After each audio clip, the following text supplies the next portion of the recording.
¿qué Hay un datos? debate en historiografía muy fuerte, ¿no? Respecto a dónde se comienza con el narcotráfico como este fenómeno social, que es, ¿no?, multicausal.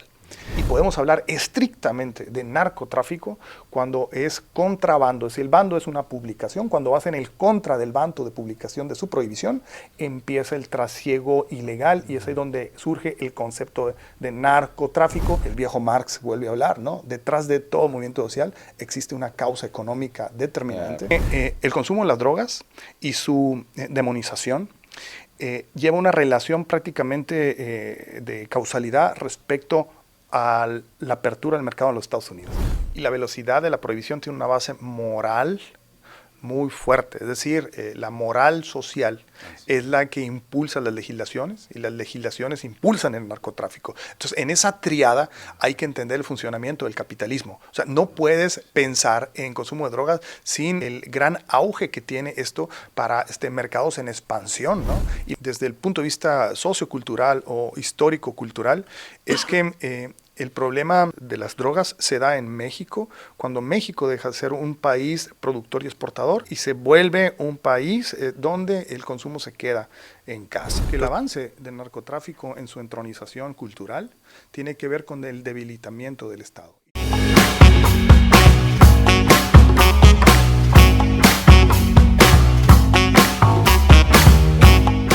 La colaboración del historiador Aarón Grajeda, que nos trae el tema muy interesante, este tema, los orígenes del narcotráfico acá en México, y que bueno, como decía en la introducción, es un tema ahorita, si siempre es un tema caliente, hoy pues más que nunca por el acecho de Donald Trump en cuanto a que tienen que parar, las exigencias de parar el tráfico de fentanilo, y bueno, es más que nada un pinche garrote, porque también allá se cuecen habas, ¿no? Tocayo, bienvenido y gracias por estar acá. Como no, muchas gracias, agradecerte. Como historiador cultural, me toca solamente una parte de los temas relacionados con esto, pero pues, es un tema actual, es un tema potenciado por la globalización y es un tema que, como el origen mismo de la sociedad humana, tiene muchísimos años. El registro del consumo de drogas en la sociedad contemporánea a partir de los últimos 3000 años está con los chinos. Está manifiesto, está en la cultura china, está en la región del Indostán, en la actual India, y lógicamente también en muchas de las prácticas del spa, rituales, en los tiempos de los romanos. Salute per aquam, ¿sí? Salute per aquam, le decíamos. ¿Qué se metían? Pues existían precisamente drogas relacionadas, importadas de Asia, particularmente algunas de ellas. O sea, me imagino hierbas, hongos, algo así. Sí, no, los hongos es estrictamente una droga utilizada por las culturas prehispánicas. Okay. Directamente lo que consumían, por ejemplo, la cultura mixteca, ¿no? En esa región existían dioses, particularmente para la adoración de los hongos, y eso es una tradición muy fuerte. El consumo de los hongos nos alcanza hasta los años 50 del siglo pasado, en los tiempos de la principal chamán del consumo de los hongos, María Sabina, ¿no? Uno de los grandes empresarios del siglo XX, la visita precisamente en esa época y populariza mucho el consumo de los hongos alucinógenos, ¿no? ¿Quién era el empresario? Se me escapa el nombre, ¿no? Okay. Pero fue conocido por su introducción. ¿Gringo? Sí, europeo, norteamericano, quien visita a María Sabina en el 52 del siglo pasado y con ella lleva a cabo esta visión. María Sabina era prácticamente, ¿no?, en la región de Huautla, en Oaxaca, era pues el líder no solamente del movimiento del consumo de hongos, sino también una líder espiritual muy muy fuerte. Grandes personalidades estuvieron con ella y pues lógicamente estaba inmerso en un sentido ritualístico. Esa es la diferencia del consumo tradicional de los hongos. La diferencia del consumo tradicional al consumo recreacional es precisamente en el ritual en que se inserta el consumo de los hongos. No, bueno, han venido a Oaxaca los Doors, los Beatles, eran asiduos visitantes, ¿no? Luego por aquí anduvieron los rumores de que aquí en San Carlos, por ahí, que hacen algunos rituales con sapo o con la otra chingadera, ¿cómo se llama? Ayahuasca. Así es. Se nombraba No, se a nombran Tyson, ¿no? grandes Que andaba, personalidades, exactamente. y no recuerdo, hay un otro, no me acuerdo si era un actor o un músico, que también, no sé si ahí Un por el personaje, Zacalo o allá con exactamente, el olvido el nombre famoso Chapito Barneta ahí en la isla del Tiburón, o Claro, sí. no es la isla del Tiburón, ¿cómo se llama? En Punta Chueca. Punta Chueca, Punta sí. Chueca. Pero bueno, Correcto.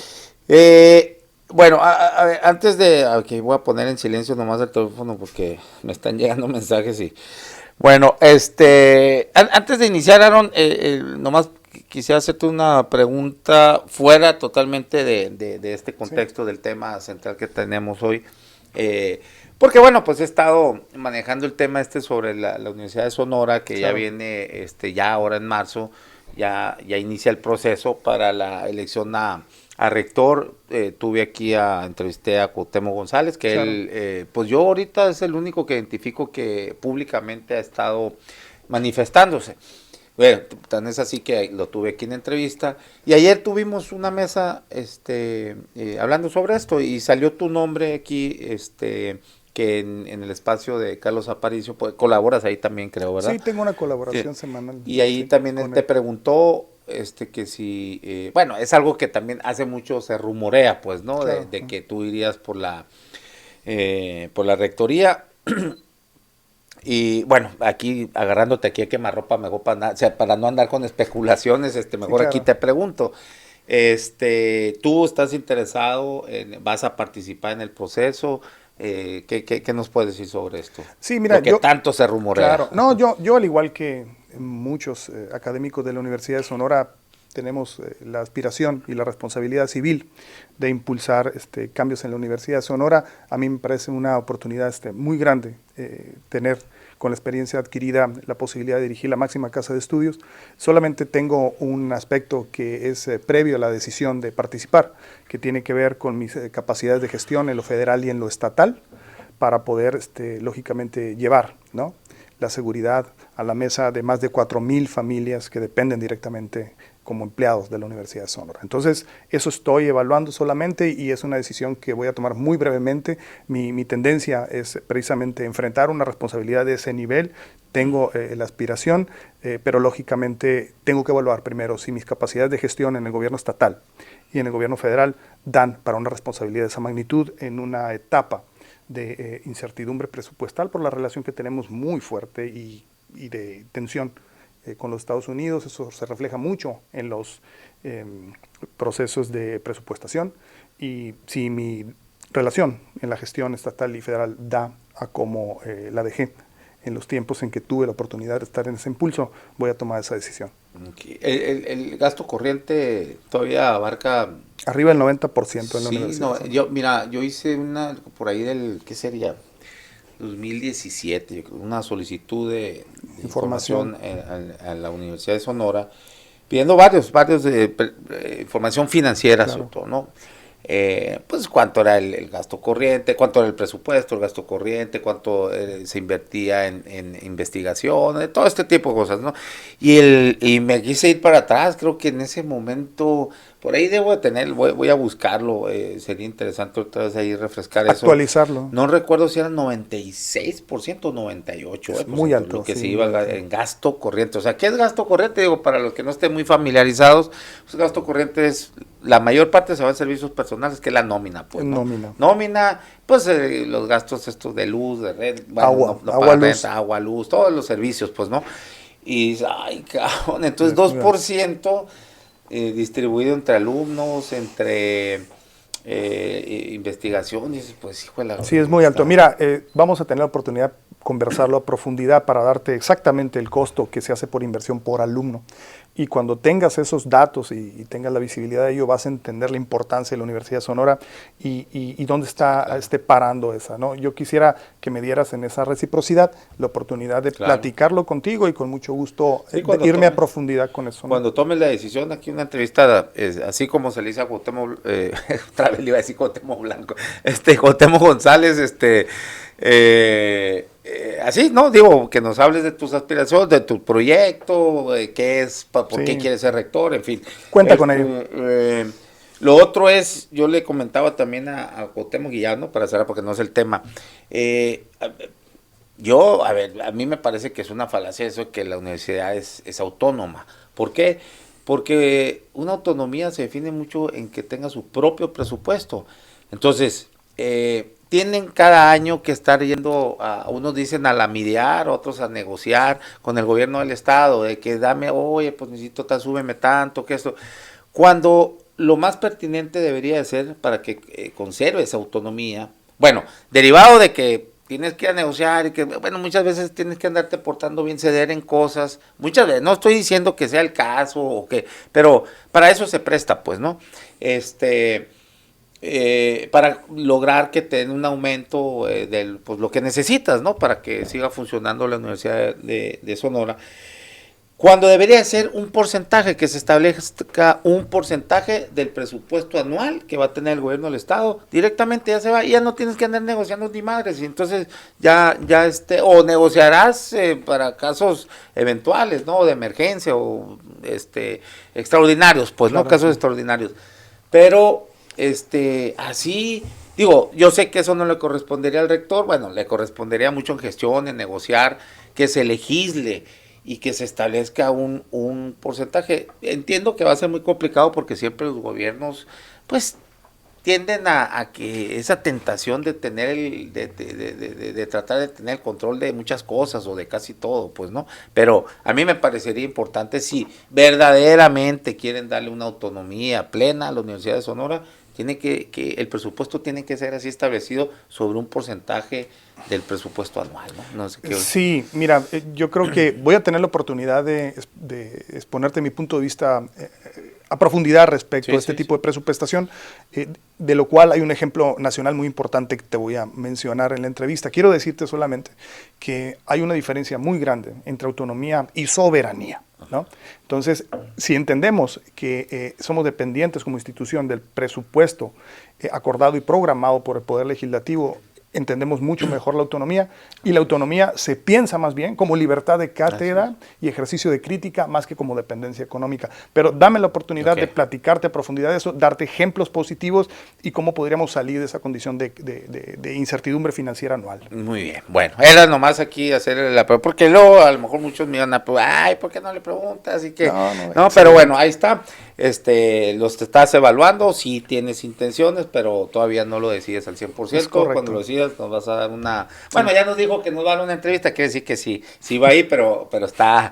administrando los tiempos. Está bien. Sí. Está bien, cuando lo creas pertinente aquí, va a estar el espacio abierto. Bueno, ahora sí, el tema que nos trae acá, acá en México, Aarón, ¿cómo empieza esto? Ya ahorita nos diste un avance de manera global, ¿no? El uso de, pues no sé cómo se le llaman antes, de drogas, alucinógenos, en fin. Pero aquí ya tal como narcotráfico, ¿cómo empieza a funcionar en México? Porque data, digo, antes de que se forman todos estos, los cárteles y todo esto, claro, ya viene, los mismos chinos aquí andaban sembrando, ¿no? A ver, ¿cuáles son, qué orígenes trae? Hay un debate en historiografía muy fuerte, ¿no? Respecto a dónde se comienza con el narcotráfico como fenómeno social, que es, ¿no? Multicausal. Hay unos académicas que ubican esto hacia 1840 con la migración china a México. Es un primer punto de vista. Está muy para acá, ¿no? No, 1840, pero... 1800. 1840, ¿no? 1900. Y otros académicos impulsan la idea de que el narcotráfico como tal empieza en su esencia en 1926 con la prohibición de los opioides por primera vez en el gobierno de la posrevolución. Entonces, ambos tienen, desde mi punto de vista, algo de razón. La comunidad china, ¿no?, trabajó mucho en México la importación vía Inglaterra de la adquisición del opio para consumo en los fumaderos, ¿no?, que se utilizaba por parte de esa población. Y lo más importante de todo, generó en Sinaloa y Sonora, historiográficamente comprobado, los primeros plantíos de la amapola para su comercialización. Pero estamos hablando siglo todavía sí, 19. a partir del siglo XIX, estamos hablando a partir del siglo XIX, y posteriormente se da el recambio de los chinos como productores y principales exportadores de los opioides a los Estados Unidos, porque prende mucho el movimiento antichino, donde las familias chinas son perseguidas, asesinadas, muchas de ellas tienen aún tumbas en Sonora, en los pueblos yaquis. Uno visita y ve precisamente el linchamiento de la población china, y se cambia mucho el mecanismo productivo de la plantación de los opioides, es particular en la amapola, ¿no? Y productores nacionales, después del movimiento antichino, se apoderan de ese ejercicio. Se da hacia 1926 la prohibición, y podemos hablar estrictamente de narcotráfico cuando es contrabando. Es decir, el bando es una publicación. Cuando hacen el contra del bando de publicación de su prohibición, empieza el trasiego ilegal, y es ahí donde surge el concepto de narcotráfico, que como expresión, o sea, como semántica, lo que oye la gente en la calle, se populariza, a decir basta, en los años 70 y 80. ¿No? Sí, hay un, yo creo que confunde ahí la gente que hay un mito con Adolfo de la Huerta, pero más bien, bueno, porque había inversiones aquí de los capos de Meyer Lansky, no sé, ese tipo, Meyer Lansky, sí, el otro, Charlie Luciano, todos estos grandes empresarios. Pero es que aquí no estaba prohibido el alcohol, era con el alcohol, no era... Exacto, el alcohol ha sido conducto de esto, y está muy estudiado. Paz descanse, José Gómez, académico de la Universidad Autónoma de Baja California, estudió con mucha precisión cómo la prohibición del alcohol hizo y definió el concepto de Tijuana que tenemos el día de hoy, y sobre la venta de alcohol empezó el trasiego de estupefacientes como parte recreacional, y se crean ahí industrias que tienen alcance hasta el día de hoy, nacidas en los tiempos del gobierno de Abelardo L. Rodríguez en Baja California. Entonces, está muy relacionado, pero es muy interesante ver que efectivamente, ¿no? Empieza el cultivo y la cosecha de la goma de opio en Sonora y Sinaloa, donde los chinos se remontan a las poblaciones serranas a recolectar esta sustancia. Pero traída por ellos. O sea, ellos traen el cultivo y ellos practican el trasiego. Okay. Se viene el movimiento antichino con José María Arana, un vecino acá de Magdalena, que impulsa el movimiento antichino en los tiempos de la Huerta, y los chinos son perseguidos, son asesinados. Calles, ¿no? Muchos de ellos huyen los chinos a los pueblos yaquis y hacen matrimonio con mujeres yaquis. Por eso, si tú vas a Bacum o vas, por ejemplo, a Torim, puedes encontrar muchas tumbas de chinos, y tú te preguntas, ¿cómo es que los chinos vienen y se vinieron a poner sus tumbas por acá? La persecución fue tremenda, no solamente en Sonora, en Tamaulipas, fue increíble la persecución de los chinos, y uno de los grandes negocios, ¿no?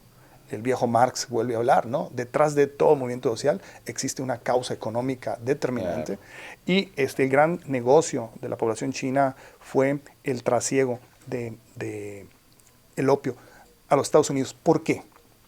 Porque las guerras es el gran mercado consumidor de los analgésicos, y muchos soldados volvieron de los Estados Unidos adictos al opio. Entonces eso... ya hablando la Segunda Guerra Mundial. A partir del 45. La Segunda Guerra Mundial es del 39 al 45. Y en Vietnam se recrudece. Exacto, ¿no? Se recrudece mucho, y coincide con la sociedad del consumo recreacional, la juventud de la rebeldía, donde van a surgir otros consumos de drogas como el LSD, por ejemplo, ¿no? ¿Es mito o sí está históricamente comprobado, documentado? Se habla mucho de que en Sinaloa, que el propio gobierno estadounidense en la guerra, pues creo que de Vietnam, ¿cuándo fue? 60 y a finales de los 60, ¿no? 60.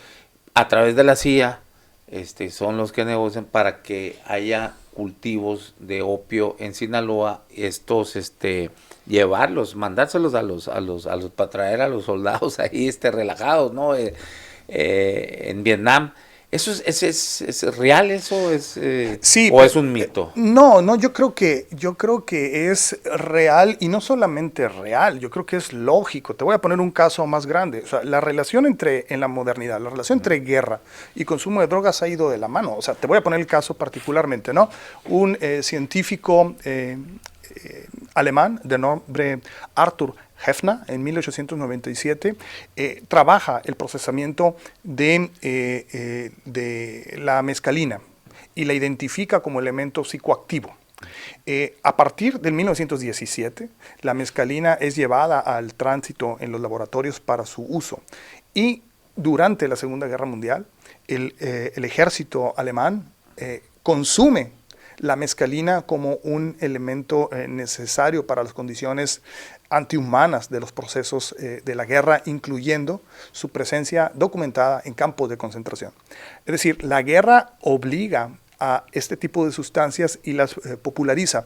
Yo creo que la historia está por escribirse, y deberíamos de sacar un libro que no sea Heil Hitler, sino que fuera Hi Hitler, porque muchos andaban puestos con el consumo de la mescalina, y dicho sea de paso, en el mundo también artístico. ¿Es una metanfetamina? Porque se habla mucho de eso también, que lo utilizaban los soldados alemanes, nazis, ¿no? Alemanes. No, es otra, tiene otra base química. Yo solamente decirte, ¿no? Hay muchos y grandes tomadores de mezcal, ¿no? De mezcal. A mí me gusta mucho el mezcal. Bueno, pues tú hubieras sido un gran amigo de Emilio el Indio Fernández, porque se decía que Emilio el Indio Fernández tenía barriles de roble con mezcal en el que nadaban cabezas de peyote, ¿no? Imagínate la fiesta que agarraban, ¿no? Era realmente un reventón, porque el consumo de estas sustancias ha sido pues muy generalizado en muchos ambientes. Hay un aspecto aquí que es bien importante señalar, Aarón, que como fenómeno internacional en el marco de la globalización se permea como tal la percepción del consumo de droga como criminalización, y pasa muy lentamente a ser un fenómeno de corte médico.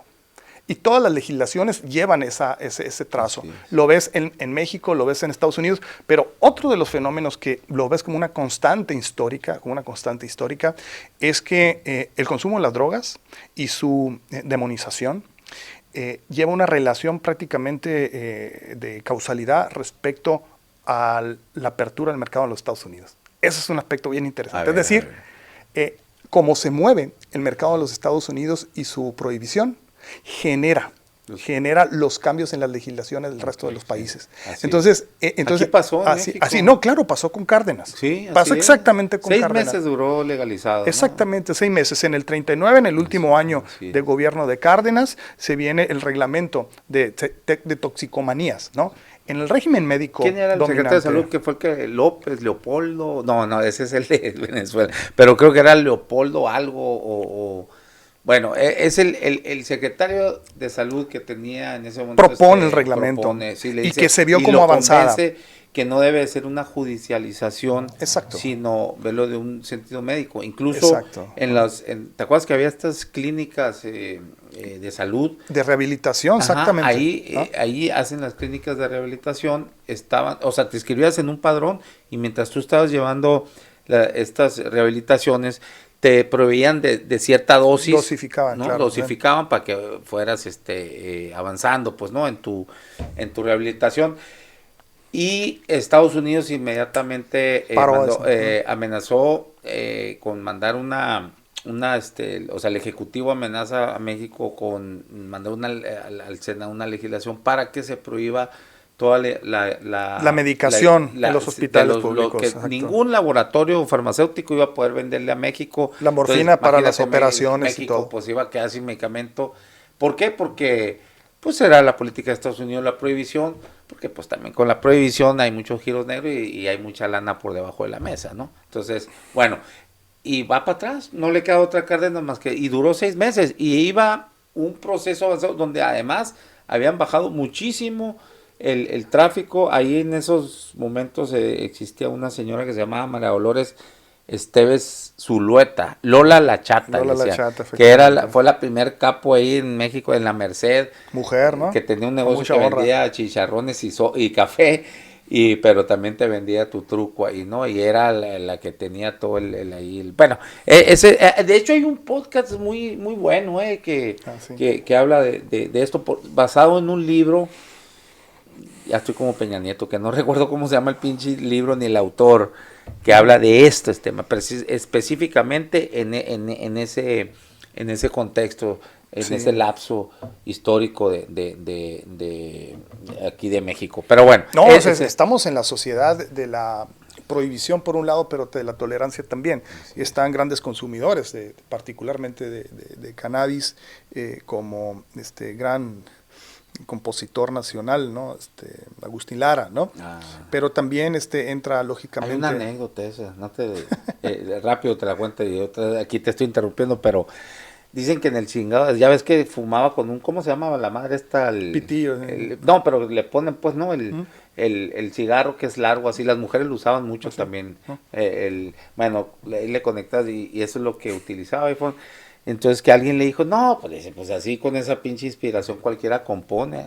A ver, pues compone. Le dice, y le pasa para que, pues, no, pues está digo, pues sí, a lo mejor te pone muy difícil, pero debes de traer algo, ¿no? O sea, sí le gustaba mucho, ¿no? La mota a Agustín Lara, ¿no? Pues mira, Tintán. y no era Tintán, y su carnal Marcelo eran Sí. tremendos también, pero no, hay otros, están por ejemplo en 1905, 1904, en las guerras de Yucatán, particularmente una personalidad es el antihéroe más odiado de México, Victoriano Huerta. Él se hizo adicto al alcohol, Sí, era adicto al alcohol y la le cucaracha puso... dicen que De que se la compusieron en honor, era sí. para él, ¿no? Sí, le decían la cucaracha porque en ese entonces, ¿no? Muy en la tradición porfiriana, utilizaban esta especie de frac, ¿no? Donde por detrás tenías el corte que te hacía parecer escarabajo, ¿no? Okay. Entonces, como le quemaba mucho las patas a Judas, ¿no? Entonces, pues todo el tiempo andaba muy puesto, ¿no? Tenía una gran adicción por el coñac también. Y lógicamente de ahí se empezó con esta composición. Yo creo que es una de las personalidades que tiene más corridos personalmente relacionados ¿Sí? con su odio y relacionado también con el consumo Okay. con el consumo de la cannabis, así es, ¿no? Cannabis. Y en fin, Caña, pues hay muchos autores, recuerdo precisamente a Ricardo Pérez Monfort, que hace un estudio sobre el consumo de las drogas también en México, y él ve efectivamente, ¿no? A partir de 1926, con la prohibición del opio, el inicio del narcotráfico, pero podemos hablar de narcotráfico estrictamente, historiográficamente correctamente, cuando definimos que hay prohibiciones y que la prohibición permite las salidas de los consumos de drogas. Sonora y Sinaloa, al igual que el norte de México, están en los estudiosos del consumo de drogas, están referidos como los productores de la amapola. El sur es el productor de la cannabis, ¿no? Sí. El sur de Puebla, de Tlaxcala, México. Guerrero, exactamente. ¿no? En los 30, toda esa sí. región es donde se populariza. Y déjame decirte una anécdota. Entonces, ¿por qué dicen los marihuanos? Yo no sé, que no hay mejor mota que la de Sinaloa. Sí, pues Bueno, es que ahora ya las hacen a gusto ahí en California, en Estados Unidos, la manipulan, ¿no? Genéticamente Pero así de naturaleza, pues, yo recuerdo decir, no, hay como la mejor mota es la de Sinaloa. Sí, Y no, creo que sí, sabría aunque la decirte, sea. No, pero eso, no, pues, o sea, no sé si después ya ganó sí, avanzó, no, claro. El cártel, la primera definición de cártel se aplica precisamente a Sinaloa y posteriormente a Guadalajara. Esa es la lógica, historiográficamente hablando, ¿no? Pero este sentido que les da que fue, no sé si Jimmy Carter o Nixon, ¿no? Quien acuña el término, sí. O asocia hasta Reagan. Bueno, es que Nixon es el primero que declara la guerra a las drogas. Y luego se recrudece ya fue con Reagan. Ya con Reagan le dan. O sea, Nixon, guerra de las drogas, pero había muchas pandillas, muchas, ¿no? O las familias estas italoamericanas que controlaban muchos giros pero ya cuando le quieren, para darle un sentido de organización, inventar, ya le estaban pegando la madre al comunismo, pues ya se les iba a caer el enemigo mítico que tenían y ahora tenían que inventar otro enemigo, entonces ya le dan el sentido de organizaciones muy poderosas y entonces les pone los cárteles, ¿no?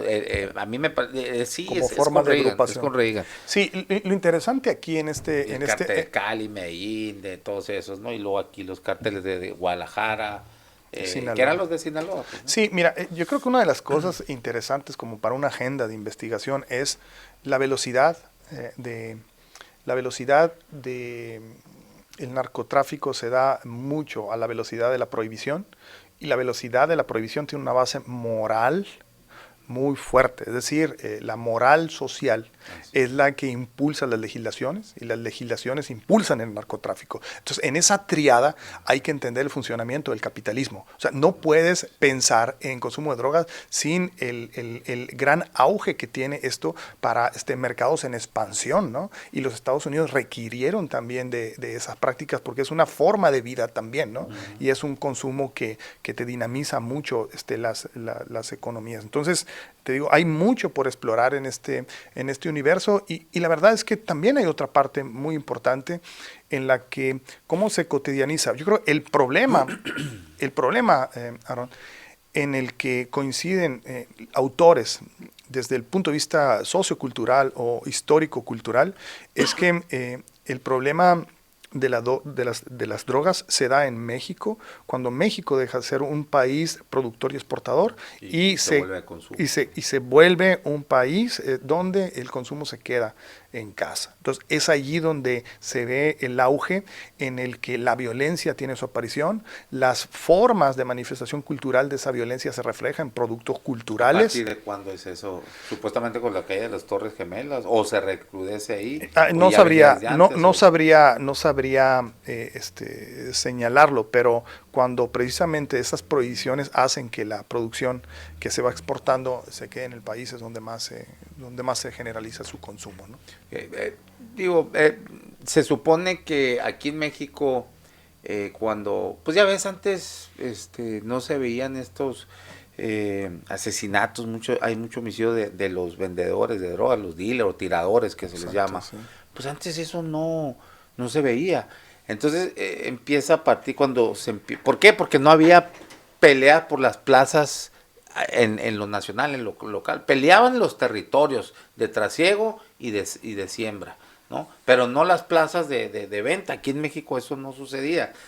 Y lo que yo he leído y escuchado pues a gente que está especializada en temas de narcotráfico, es que a partir del atentado de las Torres Gemelas 2001, pues las fronteras se vuelve más estricta y más seguridad. Exacto. Y entonces ya mucha Eso droga se empieza, o sea, es más complicado, ¿no? El trasiego. Entonces mucha de esa droga empieza entonces a distribuirse aquí, y se empiezan a quedarse los mercados locales, y ahí es donde viene la pelea entre grupos criminales, ¿no? Por mantener la plaza que le llaman. Pues. Sí, sin duda hay esos componentes. Creo que es un fenómeno que requiere también abordarse de muchas otras partes. Yo creo que la evolución de la droga a su potencia, a su constitución química, a su facilidad de producción, lleva también a niveles de euforia que no se tenían en el consumo de drogas con, por ejemplo, la cannabis, ¿no?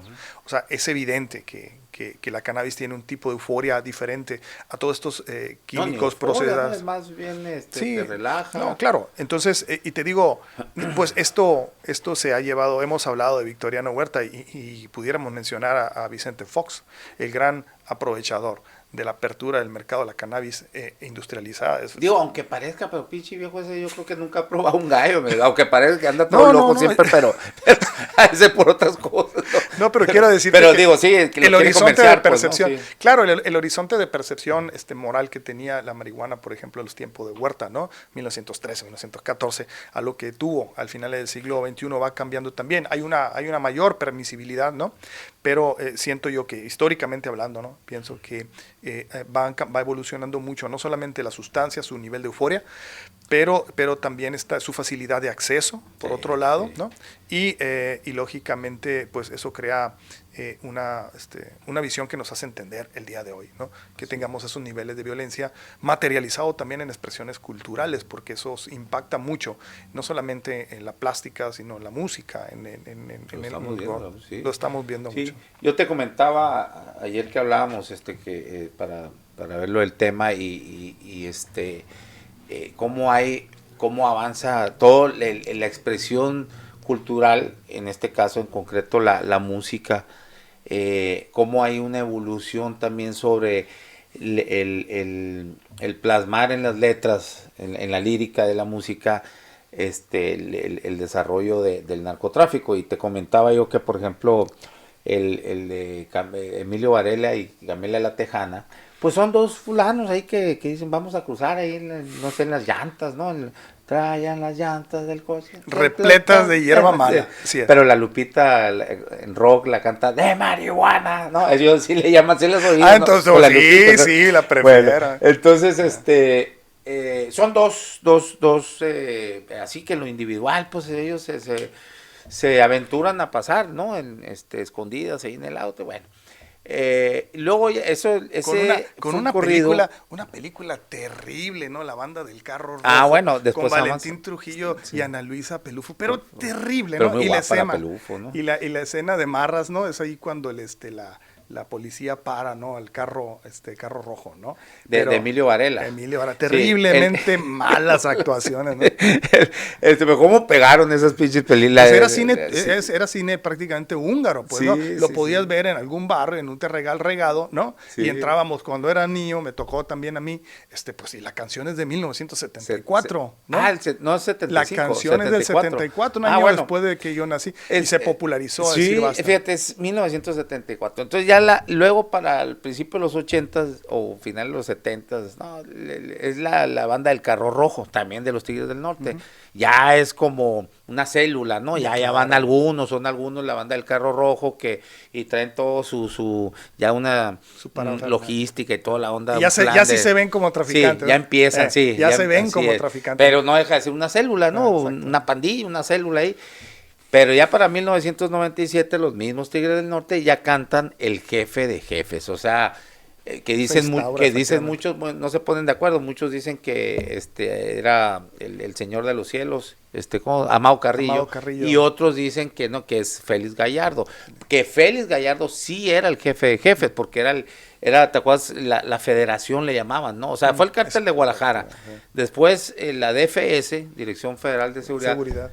Pues sobre los documentos periodísticos y históricos se dice que la DFS los pone de acuerdo en que para tener todo controlado, obviamente, haya una federación de que cada quien tuviera su zona, pues los Arellano Félix en Tijuana, Amado Carrillo en Chihuahua y Pablo, se me olvida el nombre de este traficante chihuahuense, bueno. Ya mencionaste Osiel Cárdenas. Osiel Cárdenas en Tamaulipas, pues aquí en Sinaloa, Neto Fonseca y estos, Caro Quintero. Okay.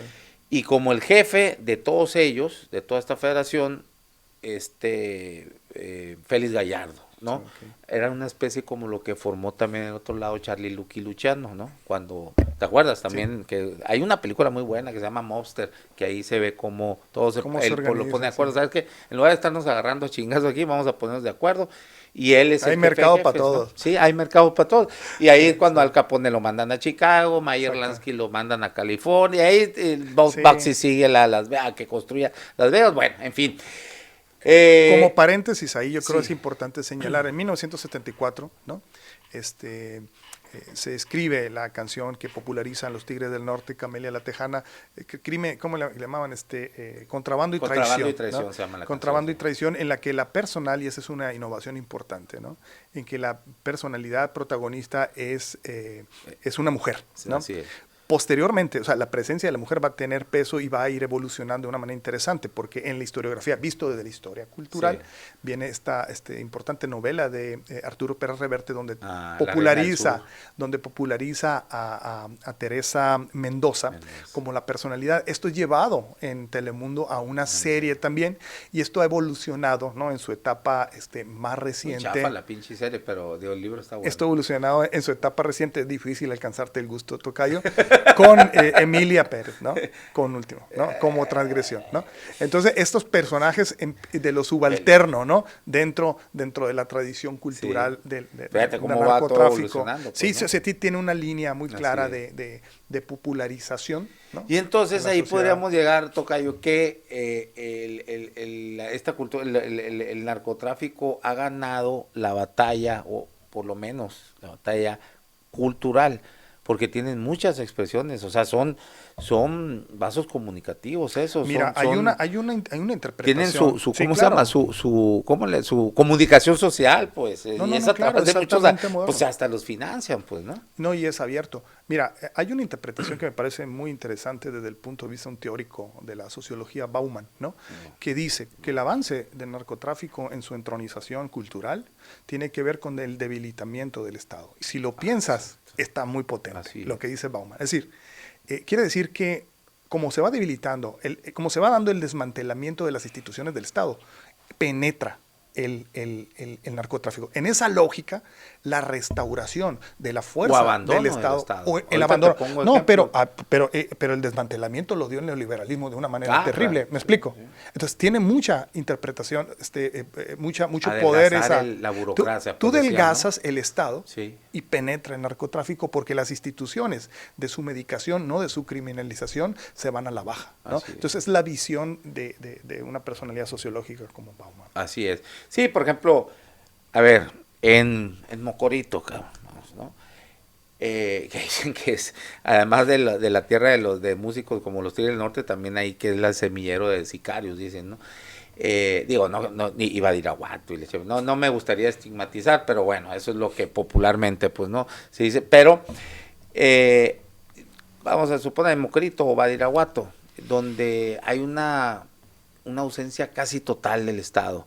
Entonces llega el narcotraficante que entre comillas ha tenido éxito y se ha vuelto de los pesados, como decimos coloquialmente, ¿no? Cuando llegas a un nivel ahí de jerárquico dentro de las organizaciones criminales, y viene a su pueblo natal y pone él, le mete lana, le remodela la escuela, pavimenta ahí, hasta le pega una remozada, le manda para que le pegue una remozadita a la iglesia, Palacio Municipal, ¿no? Sí, el consultorio médico. ¿A quién les van a deber las fidelidades? Pues la ciudadanía. ¿Y a quién van a admirar? ¿Y a quiénes le van a rendir pleitesía o cariño, lo que quieras? Pues es evidente, pues, ¿no? Ahorita que estás hablando del abandono del Estado, sí, ¿no? es increíble, el ¿no? debilitamiento. Y sobre todo en esos puntos geográficos que señalas, ¿no? Donde los alcances del Estado, Son muy desde limitados. los puntos de vista de la vía de comunicación son muy limitados. Yo recuerdo, ¿no? En mi infancia, en las conversaciones con mis tíos, ¿no?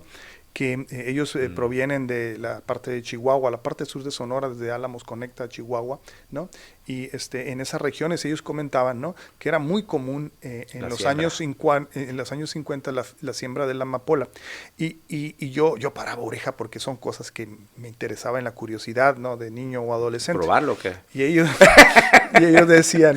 ellos decían y comentaban, ¿no? Yo les preguntaba también, siempre fui muy inquieto, y me decían que ellos cortaban la cabeza de la amapola con una navaja de esas de afeitar, ¿no? Sí. Y rayaban para que llorara la goma, y el precio que se pagaba por una lata de atún, porque ahí se recolectaba la lata de atún de goma, era un precio exorbitante. Yo no recuerdo la cantidad que me decían, pero seguramente una lata de atún podía costar al día de hoy, allá en la sierra, podía costar $2,000, por ejemplo. Entonces, es muy interesante esto porque como fui creciendo, le preguntaba también a mi papá, comentarle, oye papá, ¿y qué podía hacer ¿qué podía hacer la población, ¿no? Con esa cantidad de dólares allá? Y la respuesta me parece a mí muy sencilla, muy elocuente, y me dice, mira, la gente pagaba los tacatacas, que eran grupos de música norteña de a cuatro. Hay todavía. Sí. Entonces los pagaban con dólares, en bonches los pagaban, y pagaban las damajuanas de Bacanora a una cantidad exorbitante. Pero no tenía la gente que hacer con el dinero producto de la recolección de la goma de amapola en las serranías. Mira, ¿qué zona estás hablando ahí? Toda la región acá del Triángulo Dorado, ¿no? Entre donde se junta... Que es donde se dice, también de ahí viene el mote de buchón o buchona. Sí, sí, más o menos conoces, ¿no? Sí, quiero completarte la idea porque tiene un final interesante, ¿no? Entonces, ¿qué hace la gente con esa cantidad de dinero, ¿no?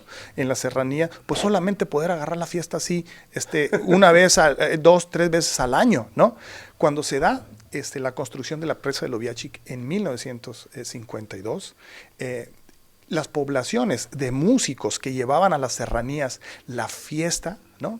Tuvo que desplazarse porque la presa de Loviachic acabó con la población de la cual salían a subir a la sierra, que era Buenavista. Muchos de esos familias de músicos se tuvieron que salir del vaso de la presa de Loviachic, actualmente la conocemos muy bien, y se fueron a Esperanza Sonora, se fueron a Providencia. ¿De dónde surge la brisa? ¿De dónde surge la concentración? ¿De dónde surge los grandes músicos? De Providencia surge Bacanora, la banda de música. Entonces, eso se transmite como una institución musical y un gusto musical que tiene un auge increíble. Esperanza es famoso a nivel nacional. Hay otro de ahí, por ello, ¿cómo ¿no? muy famoso? Laberinto. La brisa. No, la brisa a mí es mi favorito. Me gusta a mí su majestad la brisa. Su majestad la brisa. Entonces te digo, eso explica, lógicamente, todas esas familias no tienen nada que ver absolutamente con el narcotráfico, pero son los descendientes de cuarta generación, tercera generación. De músicos. De músicos que trabajaban subiendo a las serranías. Oye, o sea, uno de los grandes... En la zafra, que le llaman, ¿no? O sea, los cortes exactamente, ¿no? De la goma del opio. Y bueno, yo creo, estábamos en esa etapa, ¿no? De la producción en que todo iba para exportación, y una exportación médica también necesaria para los consultorios en los Estados Unidos, que tenían que pasar a contrabando, ¿no? La palabra contrabando, contra un bando emitido para su prohibición, ¿no? Pero pues ese es ¿te fijas cómo estas prácticas humanas generan cultura? Solamente que no deviene, ¿no? En la satanización, ¿no? De la violencia, ¿no? Así es. O sea, no deviene, lógicamente, en la cosificación, volver a las mujeres cosa como producto desechable, producto de la música actualmente, ¿no? O la sexualización casi a nivel de pornografía, ¿no? De muchas de estas prácticas que dicho sea también, pues, tienen medios de conducción popular a través de todos los mecanismos permitidos y plataformas existentes, pues, ¿no? O sea, esa es la realidad del mundo que vivimos, ¿no? Anda muy enojada la que vino, qué guay, ¿cómo se llama? La del OnlyFans, ¿cómo se llama tú? Floripundio, muy bonita, Carely Ruiz, porque le van a cobrar impuestos, pues ya ves que les metieron ahora, vale. Sí. Es que creo que ganaba como, alguna vez ella declaró que más o menos levantaba sus 2 millones de pesos mensuales, ¿no? Entonces, pues hay que pagar impuestos, no le exigen, ¿no? Pero bueno, lo pagamos el otro, lo que te decía de esto, el origen de llamarles buchones, se supone que es algo parecido a lo que tú comentabas, pero en Sinaloa, que cuando bajaban estos los campesinos estos que levantaban la zafra, que le llamaban, pues ya bajaban con lana, y entonces llegaban y pedían, dame una buchanas, la buchanas. Entonces la gente decía, oye, ya en estos días van a llegar los buchones, le empezaron a decir, porque pedían buchanas, pues, entonces le empezaron a poner como los buchones, y de ahí viene todo ese mote, ¿no? Del buchón y la buchona. Pero bueno, para finalizar, Aaron, me gustaría esto de la práctica del cultivo de la amapola. Además que la amapola es una flor muy bonita, ¿no? Roja, no solamente eso, a mí me tocó comer la semilla seca de la amapola. ¿Así como pepitas o como? Son como unas pepitas, se le llama mon ¿Y en no te Alemania. no te pones No tiene un sentido, ¿No? no tiene psicoactivo, no tiene un sentido. Y el pan, mucha Seguro, repostería en Europa. No tiene un sentido psicoactivo, no. Y es muy bueno. Entonces, Es también. rico, sí, es muy rico Sí. y muy decorativo también, o sea, se come en Europa. ¿Y De cómo le hecho, llaman? ¿Mon? Mon se llama Mon. en alemán. No sé cómo se le llame acá, seguramente existe en la cocina española o en alguna otra cocina, pero allá la veías. Y bien curioso porque en Alemania veías la flor grande así de la palma de la mano, roja, con la cabeza, amapola. Y yo le comentaba volviendo a lo cotidiano que era esto. Les decía, y la gente no consumía, Sí. tío, le decía, la gente no consumía en la sierra la amapola. Y decía mi tío, algo que me llamó mucho la atención, decía, pues nunca falta un loco, dijo, ¿no? Que hacía cigarros forjados con papel de la hoja. con la hoja, en que rayaban la amapola y le ponían una rayita y se ponía hasta atrás. Es lo único que me dijo. Entonces, no, eso comprueba la hipótesis de que mucho consumo de droga, particularmente esta, no se quedaba en el país, o sea, era exportación. Okay.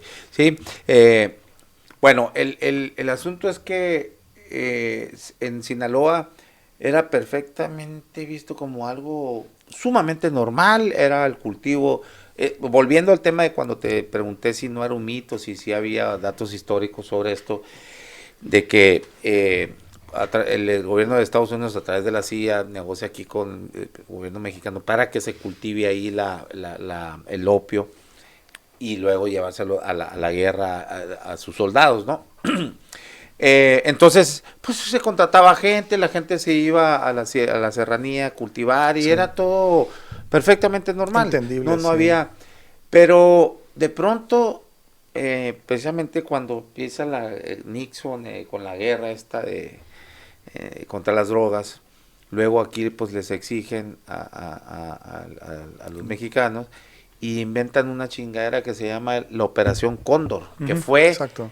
una brutalidad, no les dicen nada a la gente, no les dicen, oigan, ¿saben qué? Dejen de cultivar porque ya esto ya va a estar prohibido. No, nomás llegan y a echar jodazos y matan gente. Bueno, hay muchos documentos ahí, documentales, que tienen bien documentado, cómo hubo hasta violaciones a mujeres que trabajan en esos sembradillos, cultivos, y luego se llevan a mucha gente, a campesinos que no saben ni qué chingo estaba pasando, ¿por qué si era su trabajo perfectamente, pues si no era legal, por lo menos no era perseguido, pues no estaba en la ilegalidad. Entonces, llegan y arrasa el ejército ahí mexicano con todo, ¿no? Y ahí después se empiezan a formar los cárteles, gente que también no sabía vivir de otra manera, que estaba dedicado a eso, porque, pues sí. Insisto, era... No, incluso es más fácil sembrar eso que los policultivos de la milpa, o sea, calabaza, maíz y frijol, pues es mucho más fácil y redituable eso. Te digo, hay elementos, ¿no? que permiten suponer eso. En la historiografía, nosotros nos basamos en fuentes y la dificultad de encontrar fuentes en ese nivel de discrecionalidad es muy difícil. Eso se comenta más bien en la historia oral, ¿no? Donde se platica eso. Por eso es difícil encontrar una base documental que haga o corrobore, ¿no? Esta organización mundial capitalista de las drogas, ¿no? Cóndor no se han abierto. No, yo creo que ya están abiertos. Sí, porque ya deberían estar abiertos. Es que de ahí han sacado... No, sí, ya deberían estar abiertos. Pues estas historias que estoy acá narrando, porque sí, seguro, yo las he leído o las he visto en documentales. Hay un libro de Ricardo Pérez Monfort también muy actualizado, seguramente trae esa información, pero pues hemos dado, como quiera que sea, Aarón, una visión desde la historiografía, desde la producción, de lo histórico. Hay un exalumno mío, lo aprecio mucho, inteligente, Chacón Flores, quien trabajó una tesis sobre las drogas en Sonora y documenta un estadio muy, muy temprano de producción de droga en las serranías, ¿no? En Sonora. Y bueno, eso me lleva por último a lo que señalas. El día de hoy, un cierre de las fronteras, ¿no? Para la producción de drogas en los Estados Unidos significaría un asunto de seguridad nacional por los alcances médicos que la droga significa para mucha población adicta en los Estados Unidos, ¿no? Okay.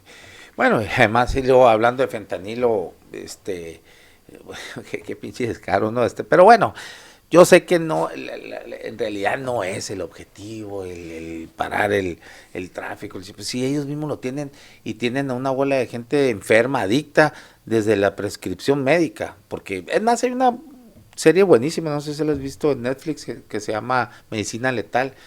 Y cómo esta farmacéutica, mira, se me fue el nombre, pues ahí sigue, no les pasa nada a esos cabrones, ¿no? A final de cuentas, ellos son los que meten el fentanilo para el dolor, y daban unos bonos impresionantes a los médicos que lo aplicaban, entre más lo prescribían, pues el bono era toda madre y se lo llevaban de viaje y hasta con muchachonas y todo. No, ahí está la serie. Es más, creo que la otra vez también la mencionó, no creo, tengo la seguridad, pues lo escuché, Marcelo Ebrard mencionó ese caso, la serie. La vale. serie dijo, y menciona, pues sí, el caso. Se me olvidó el nombre de la farmacéutica esta. No creas que pues sí, tuvo problemas legales, todo, pagó mucha lana, lo que quieras, pero ahí siguen vendiendo, ¿no? El medicamento a quien le interese, ahí está en Netflix, Medicina Letal, buenísima la serie. Sí, ahorita la tendencia en la medicina es precisamente sacar como narcótico el fentanilo de mercado, ¿no? Y sustituirlo por sustancias que puedan servir para aliviar el dolor de forma radical, la función que tenía el fentanilo, pero desplazando ya químicamente el fentanilo para evitar esto, sí, ¿no? Es hacia allá va el movimiento médico, ¿no? Okay. Contra el fentanilo. Pues ojalá, pero bueno, ya entró al mercado negro, a ver ahora cómo chingados le hacen porque tú sabes, pues digo, sí, aparte ni van a querer porque hay mucha lana por debajo de los giros negros. Está bueno, muchas gracias, Aarón, ahí sí. Nos vemos en 2 semanas a ver qué tema podemos cuadrar ahí. Se nos fue el tema de la Constitución, ¿no? La Constitución era un tema tremendísimo, ¿no? Pero pues no tiene que tener una fecha ahí. Podemos hablar de eso, que estuvo muy bueno ese pasaje en la historia, ¿no? El Constitución, cómo se hizo cómo se el constituyente del 17. Sí, claro, y verlo desde la izquierda. En Querétaro, ¿no? En Querétaro, verlo desde la izquierda, hay contribuciones, sí. El papel de Obregón allí, ¿no? Tiene una parte intelectual de izquierda increíble que sí sería interesante mencionar. Y se llama los calvinistas, le decían, exactamente, ¿no? Juan de Dios Bojor, o sea, mucha gente izquierda que venía de un movimiento muy fuerte, vinculado a la clase obrera, toda esta influencia del magonismo tremendo, pero en fin, ya tendremos oportunidad. Y que le doblaron las manitas a Carranza, ¿no? Ahí con los la actualización del artículo 3º, la nacionalización de los bienes del subsuelo, el golpe. ¿Qué es el 26, ese es el 27. 27.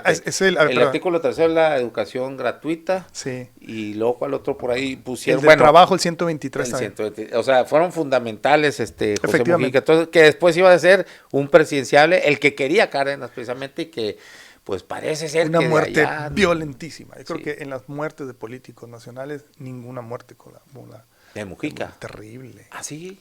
No, bueno, guárdatela. Mejor para otro. Bueno, quizás estoy confundiendo con Serrano, pero lo conversamos. Ok.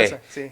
Pues la próxima hablamos de eso, porque es interesantísimo el contexto en que se da, muy bonito no sé si lo conozcan en Querétaro, el teatro ese donde se llevó a cabo el constituyente. He estado enfrente, pero me quiero acordar el nombre, lo puedo confundir, no es el Teatro Degollado, ¿no? No, Santos Degollado es el de Guadalajara, ¿qué no? Probablemente, sí, no, me estoy confundido. Sí.